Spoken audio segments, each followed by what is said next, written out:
Welcome back to Movie On. Today I'm going to explain the movie called Better Watch Out from 2016. Spoilers ahead, watch out and take care, and I hope you enjoy it. In the beginning, we see a girl, Ashley, who's really young and a beautiful girl. While she's driving the car, her mom calls her. She tells her mom that she's going to babysit tonight. She used to babysit Luke for a long time to earn some extra money. We see that there's a couple who have a 12-year-old kid. The wife is always bossy with her husband, and she's really beautiful, and the husband really loves her. So Ashley's here for this purpose. The couple is going out for the night, and we see two boys named Luke and Garrett. Both of them have bad habits. They're watching Mia Khalifa's sexy videos on the internet. Both of them are also talking about things with each other, and Luke says that Ashley's coming home tonight for babysitting, and I will surely do something with her. It's now revealed that Ashley has been babysitting Luke for a long time. Luke has liked Ashley a lot since he was a child.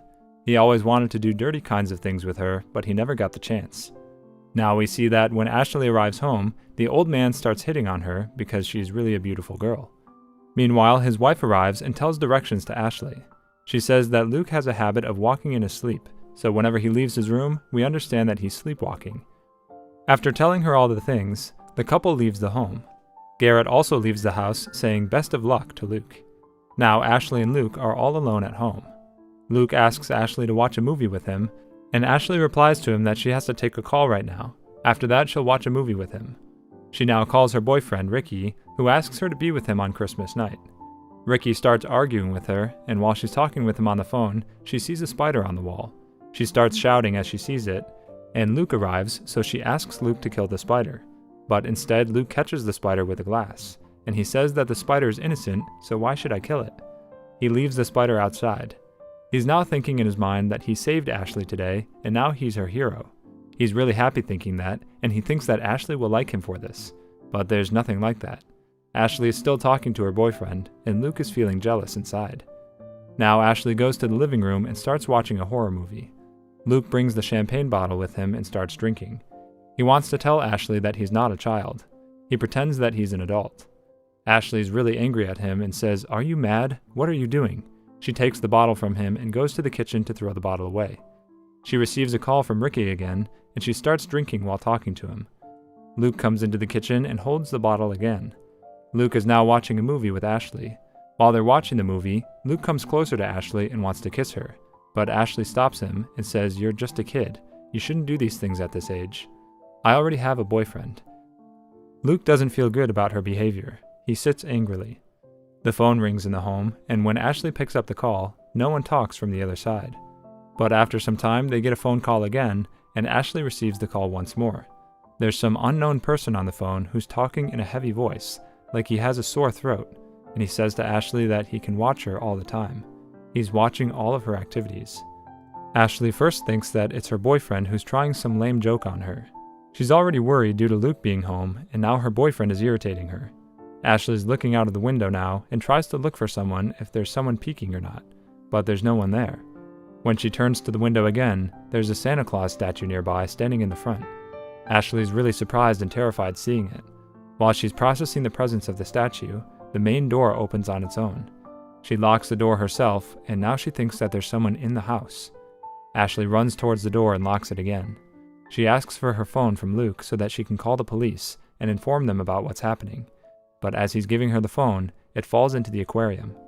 Now they hear someone knocking on the main door. Both of them are now scared and run towards the door to look for who it is. But when they open the door, there's no one. Luke goes outside and says, "Whoever you are, stop frightening us. Otherwise it will be very bad for you." The whole situation is making them frightened more and more. Now suddenly Luke's friend Garrett comes in front of them. Luke and Ashley get shocked to see him, and he's laughing now. He says that he's happy to scare them. Ashley asks him if it was him making the noises outside the house earlier. He replies that he was not here. He just came by now. Now they hear the sound of glass breaking in the room above the stairs. Ashley thinks that there's someone else in the room as well. Now she takes the knife, and the three of them go to the room. They see that the glass of the window is broken. Ashley now tries to call the police, but there's no network on the phone. Now they go to Luke's room and try to inform the police through his laptop. But there's no network on the laptop either. Now Ashley comes down and starts looking for the security panels in the home, but Luke tells her that there are no security panels. Ashley decides that they'll go outside and drive to the police. Now she sees that someone has punctured the tire of her car, and she's really surprised and locks the door of the home. Garrett comes and shows her a brick on which it's written, "If you will try to go outside home, then I will kill you." Garrett is really terrified now and runs outside the house. They hear the sound of gunfire, and Garrett falls on the ground. Ashley is scared and locks the door again.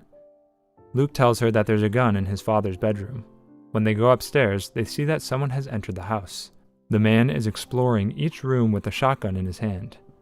Luckily, Luke goes to his father's room and takes the gun. Both of them run and hide in the cupboard in Luke's room. Meanwhile, a toy in his room makes a noise all of a sudden. Hearing the sound of the toy, the man moves towards Luke's room and enters. Ashley sees the man, but she notices that the mask on his face is of Luke's. She asks the man to remove the mask from his face, and when he removes the mask, she finds out that it's Garrett. Now she understands the whole drama created by the boys. They've planned it all from the beginning to be cool in front of her, and to scare her a little. They've been successful in doing that. Garrett has a real shotgun in his hand, and she says to Luke that you're mental and abnormal, and you need some psychological therapy to live life.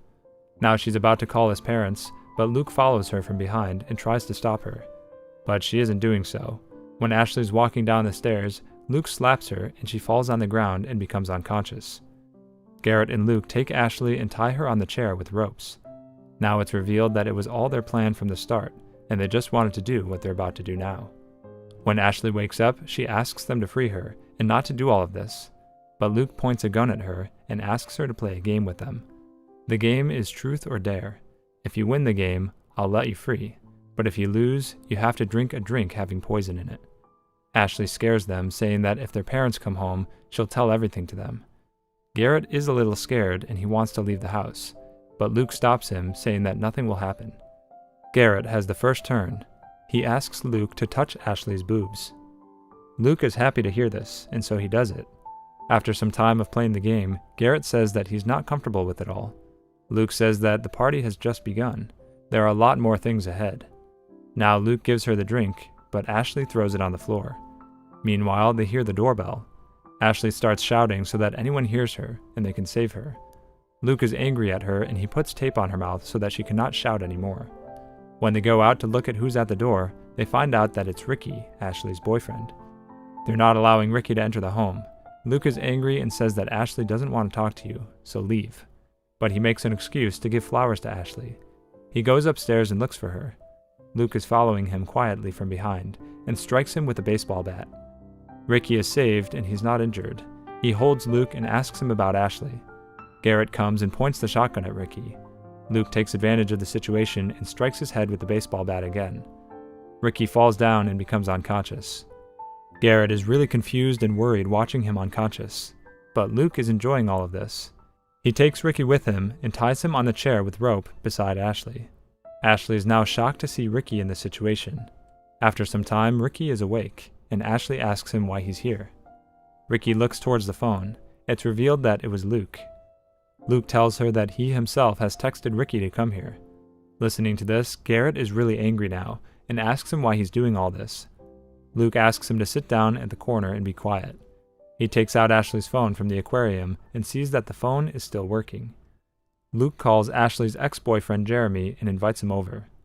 Meanwhile, Ashley undoes the rope from her hands with a piece of glass. Luke takes Ricky to the hall in the house, and he's about to strike Ricky with the paint can, but he misses it the first time. Garrett is really scared and asks him to stop all this nonsense, but no one can stop Luke at this point. He's not in his senses. Ricky is also really scared, and he starts asking for help from Ashley. Luke wanted to try to hit him once more, but Ashley comes there with a gun in her hand. Luke drops the paint can, which hits Ricky's head, and Ricky dies. Ashley starts crying now, and Luke is feeling really happy having done all this. He's sure that no one can say anything to him. He'll do whatever he wants. Now Ashley says to Luke that she'll shoot him. As soon as she fires the gun, she sees that there are no bullets inside, and the gun is empty. Ashley runs outside the house, and Luke asks Garrett to follow her and not let her get anywhere. If she succeeds in running to the police, she'll tell them everything about us, and we'll both go to jail. Garrett runs and tries to catch her, but he can't. Suddenly, Luke appears and he strikes her head with a brick. Ashley falls down and becomes unconscious. He takes her back home. Luke has planned all of this earlier, and a 12-year-old kid can be this cruel and has the mind of a serial killer. No one knew this before because he was always innocent and no one detected his intentions in real life. Now Garrett asks Luke why he's killed Ricky. Luke tries to become a clever boy and puts all the blame on Garrett's head. He scares Garrett, saying that you should do what I'm asking you to do. Don't try to use your head and be clever. If you want to live, then follow my instructions. Then he asks him to take care of Ashley. He goes outside because Ashley's ex-boyfriend Jeremy is about to arrive. As soon as Jeremy arrives, he starts looking for Ashley. Luke asks him to write an apology letter to Ashley. Only then will she allow him to go inside. Jeremy is now busy writing the letter. On the other side, Ashley is busy convincing Garrett to untie her, as she's really worried and sad. Gary takes pity on her and unties her. On the other side, as Jeremy is writing the letter, a rope hangs him on the tree. Luke has done all this with the engine. He kills him too. Garrett apologizes to Ashley and asks her to forgive him for all of this. He also kisses her on the cheeks. Luke appears suddenly and he's really angry at Garrett for his behavior. He shoots Garrett with a shotgun, but Garrett survives with one shot. He starts shouting for help. He shoots him with a second shot, due to which Garrett dies on the spot. Ashley is now unconscious after seeing this. Luke stabs her neck with a knife, and he cleans the whole house while dancing. He creates a scene like Ashley's boyfriends were fighting, and while doing so, Ashley was also killed. He goes to the bed before his parents reach home and pretends to sleep. When his parents arrive, his mom starts shouting, seeing the dead bodies in the house. They call the police immediately. His mom suddenly runs towards Luke's room and sees that he's fine. They call the police, and Luke tries to act very innocently in front of his mom. He asks his mom what happened in the house, and he pretends like he knows nothing about anything. They hear the police saying that one of them is still alive. Luke is now really scared hearing this. He looks outside the window and sees that Ashley is still alive, and the ambulance is taking her to the hospital. Ashley shows her finger to Luke, which means she's trying to say that he can't be saved now. Now Luke says to his mom that he's worried about Ashley, and he wants to go to the hospital to meet her. The movie ends here. To watch more explanations of these kinds of movies, click on the videos on your screen, and don't forget to let me know how you feel about today's video in the comments down below. And at last I will say, stay safe, stay well, stay away from creepy little boys. Thanks.